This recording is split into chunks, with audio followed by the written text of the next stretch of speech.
अस्सलाम वालेकुम, welcome to study circles academy. मेरा नाम है मोहम्मद अनस और जैसा कि डॉट प्रोडक्ट के लेक्चर नंबर 1 के अंदर हम लोगों ने काफ़ी कुछ सीखा था। आप चाहें तो प्लेलिस्ट में जाके डॉट प्रोडक्ट की उस वीडियो को दोबारा से देख सकते हैं। तो आज उस वीडियो की एक्सटेंडेड वीडियो है जिसमें हम लोग डॉट प्रोडक्ट की मदद से किसी एक वेक्टर की दूसरी वेक्टर पे प्रोजेक्शन फाइंड कर सकते हैं। अब प्रोजेक्शन के बारे में मैंने बताया था कि एक वेक्टर का साया दूसरे पर डालना। अब वो साया किस तरह का होना चाहिए वो यहाँ पे ज़रा देखें। तो जी फ़र्ज़ करें कि एक लाइन है हमारे पास और इस लाइन के ऊपर ये पॉइंट P है और ये पॉइंट S है। ये एक वेक्टर PS है जिसका नाम फॉर एग्जांपल हम लोग रख लेते हैं A। तो एक वेक्टर B है जो इस लाइन के साथ कुछ एंगल बना रहा है, फॉर एग्जांपल वो एंगल है थीटा। तो इस पॉइंट का फॉर एग्जांपल हम लोग नाम रख लेते हैं R और ये जो वेक्टर है उसका नाम रख लेते हैं ये है B। तो प्रोजेक्शन किस तरह से फाइंड करनी है, प्रोजेक्शन किस तरह से बनानी है, वो इस तरह से बनानी है कि हम लोग R से एक परपेंडिकुलर थ्रो करेंगे ऑन दी लाइन PS। एक लाइन PS होगी और ये R जो ये वेक्टर B है और इस R से एक परपेंडिकुलर ड्रॉ करेंगे ऑन दी लाइन PS। तो ये जो सी नई वेक्टर क्वांटिटी आएगी, ये वाली जो सी नई वेक्टर क्वांटिटी आएगी, इसको हम लोग कहेंगे projection of B on to A, the projection of B on to A। और इसकी जो सी मैग्नीट्यूड होगी उसको हम लोग कहते हैं स्केलर कंपोनेंट ऑफ B। तो डेफिनेशन देखते हैं इसकी।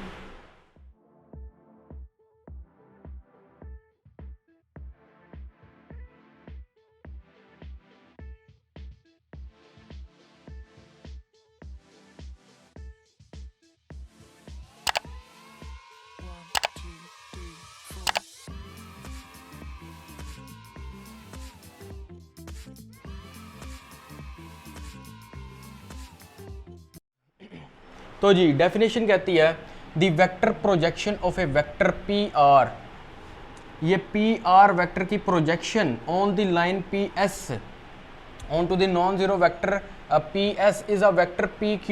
ये जो वेक्टर PQ आता है, इस वेक्टर की प्रोजेक्शन जो PQ आती है एक नया वेक्टर बनाती है, is a vector PQ determined by dropping a perpendicular, कि हम लोग R से एक परपेंडिकुलर इस लाइन PS पे ड्रॉप करते हैं। तो ये वेक्टर जो सा आया हमारे पास PQ, this is the projection. और इसके लिए जो नोटेशन यूज होती है,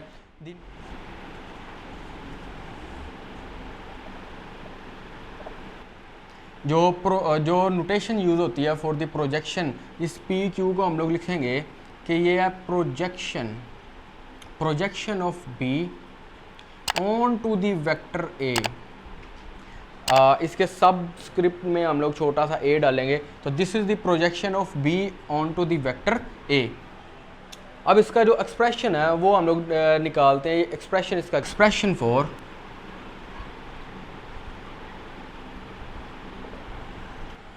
तो इस वेक्टर की जो एक्सप्रेशन होगी वो किस तरह की होगी उसको थोड़ी सी देख लेते हैं। आप देखें, इस B से जब हमने परपेंडिकुलर A पर फेंका, थ्रो किया, तो जो ये वेक्टर ये जो जिस मैग्नीट्यूड का आएगा वो हम लोग सबको पता है कि वो आएगा B वेक्टर की magnitude into cos of theta. B vector की magnitude into cos of theta. ये जितने मैग्नीट्यूड का वेक्टर बनेगा वो बनेगा वेक्टर B की magnitude multiply by cos theta. ये जो इतनी सी क्वांटिटी है इसको हम लोग कहते हैं स्केलर कंपोनेंट। और ये जिसकी मैग्नीट्यूड है उसको हम लोग कहते हैं प्रोजेक्शन। तो हम लोग देख सकते हैं कि जो प्रोजेक्शन है,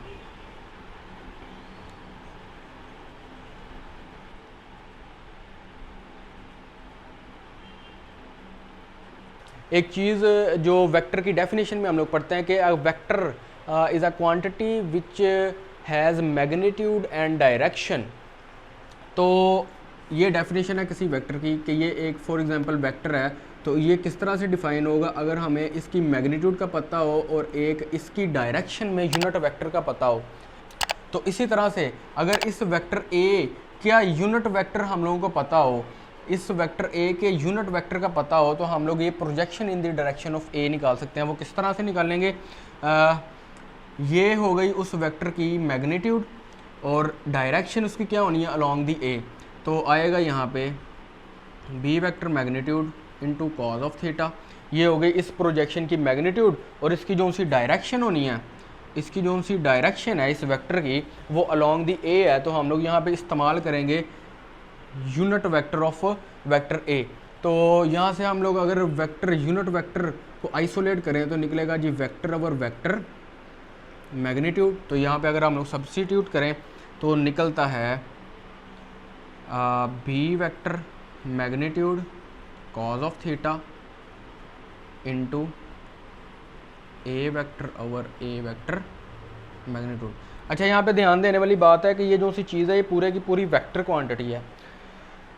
अगर यहाँ पे हमें थीटा की वैल्यू फॉर एग्जांपल ना पता हो, अगर हम लोगों को थीटा की वैल्यू ना गिवन हो, थीटा कितने डिग्री का है या कितने रेडियन का है, तो वो फिर हम लोग किस तरह से निकालेंगे, multiply and divided by vector A magnitude. और अगर मैं इसको इसके साथ मिला दूं तो ये बनता है A vector magnitude B vector magnitude cos of theta. ये सारा इसके साथ मिल गया और यहाँ पे आएगा जी ए वेक्टर, ये भी मैग्नीट्यूड है, ये भी मैग्नीट्यूड है, तो मैं इसको लिख सकता हूँ ए वेक्टर मैग्नीट्यूड का स्क्वायर। तो ये वाली चीज़ जो सी है ये हम लोगों ने पिछले लेक्चर में देखा था कि दो वेक्टर का डॉट प्रोडक्ट इसके बराबर होता है। तो हम लोग इसकी जगह पे लिख सकते हैं कि ये है A vector dot B vector divided by A square into A vector, where a square, a is the magnitude of vector a and square. So this is the expression for projection of b along a. तो this is the expression for projection of b along a. तो अगर हम लोगों को इस scalar quantity, ये जो scalar component है वेक्टर b का, ये निकालना हो और अगर हम लोगों को थीटा ना मिला हो, अगर फॉर एग्जांपल हम लोगों को थीटा की वैल्यू नहीं गिवन, तो तब भी हम लोगों ने ये स्केलर कंपोनेंट निकालना, तो वो किस तरह से निकालेंगे, तो हम लोग कहेंगे जी एक्सप्रेशन फॉर स्केलर कंपोनेंट। अच्छा, ये स्केलर कंपोनेंट क्या है, ये इसी प्रोजेक्शन की मैग्नीट्यूड है, इस प्रोजेक्टेड वेक्टर की जो मैग्नीट्यूड है उसे कहते हैं स्केलर कंपोनेंट। तो जो कि है हमारे पास B vector into cos of theta. तो इसके लिए एक्सप्रेशन निकाल लेते हैं। अगर multiply and divided by vector B की ए की मैग्नीट्यूड के साथ कर दिया जाए,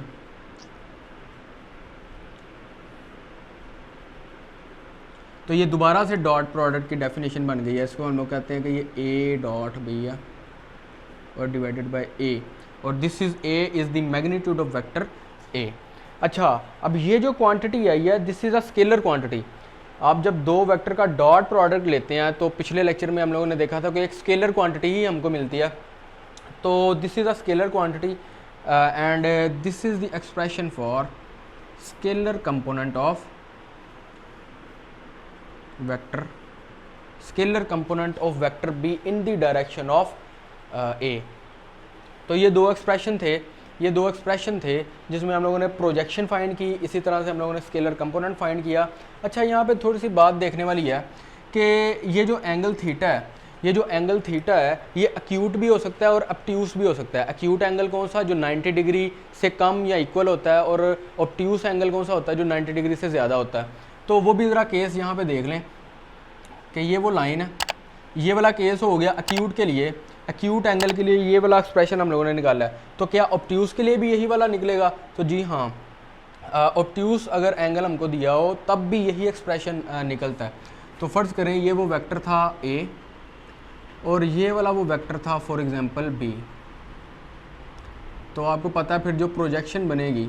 अच्छा, ये वेक्टर यहाँ से स्टार्ट हो रहा है तो इसका जो यूनिट वेक्टर बनेगा वो यूनिट वेक्टर ए कैप होगा, जो हम लोग ए वेक्टर और ए वेक्टर मैग्नीट्यूड से डिफाइन करते हैं।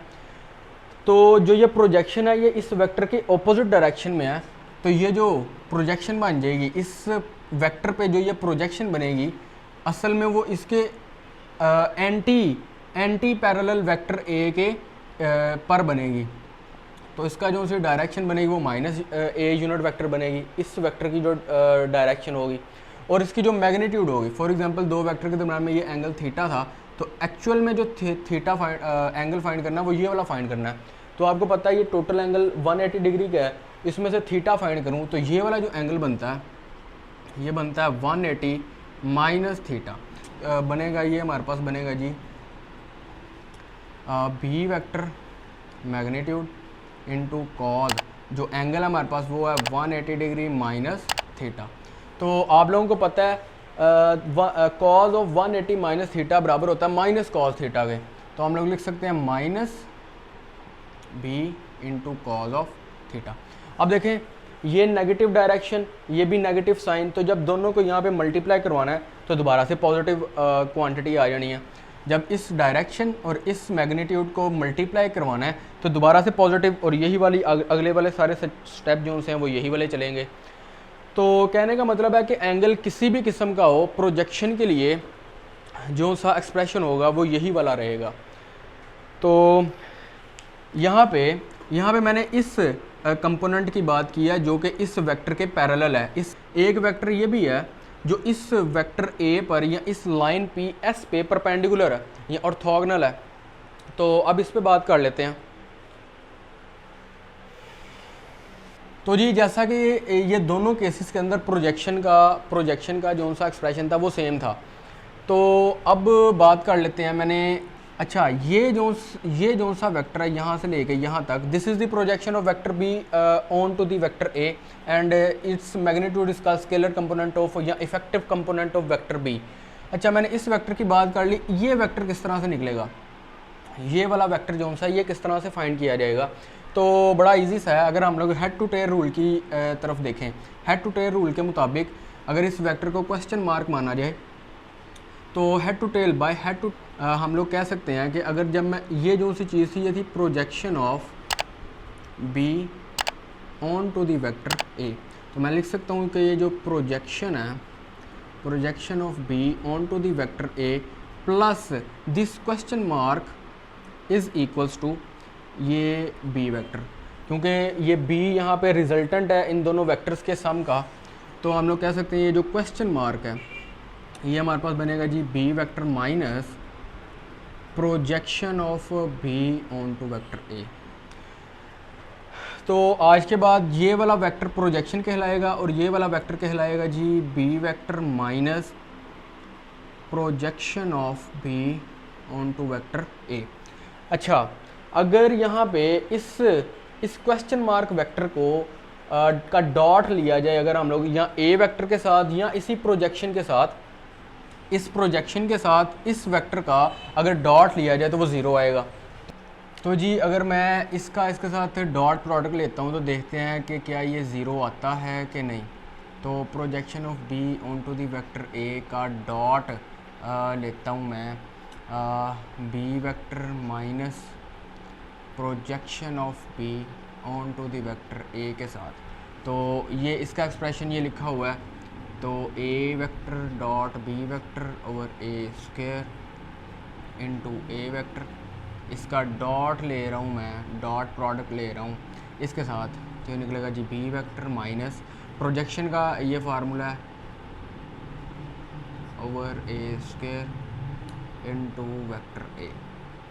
तो जी मल्टीप्लिकेशन होगी, ये वाली सारी टर्म पहले फर्स्ट इसकी फर्स्ट टर्म के साथ मल्टीप्लाई होगी तो आएगा G A vector dot B vector over A square, और डॉट है तो ये दो वेक्टर का यहाँ पे डॉट हो जाएगा और माइनस, अब ये वाला जब इससे मल्टीप्लाई होगा तो ये बनेगा G A vector dot B vector over A square. तो यहाँ से ये जब दोनों आपस में मल्टीप्लाई होंगे तो ये बनेगा जी दो ए वेक्टर डॉट बी वेक्टर का whole square all over A square, और यहाँ पे बनेगा G A vector dot B vector, यहाँ पे ए स्क्वायर का स्क्वायर है तो ए पावर 4 और ये दो उसके साथ कैंसिल होके दोबारा से क्या बन जाएगा ए स्क्वायर। तो ये आपस में कैंसिल हो गए, नेट आंसर हमारे पास आया 0। तो दिस मीन्स डैट के प्रोजेक्शन को, इस प्रोजेक्शन वेक्टर को और ये वाले वेक्टर को जब आपस में डॉट प्रोडक्ट लिया जाता है तो ज़ीरो है। दिस मीन्स दैट होता है जिन दो वेक्टर्स का डॉट प्रोडक्ट ज़ीरो होता है वो आपस में ऑर्थोगोनल वेक्टर्स होते हैं। तो हम लोगों ने पढ़ा हुआ है, कुछ बातें सुन लें।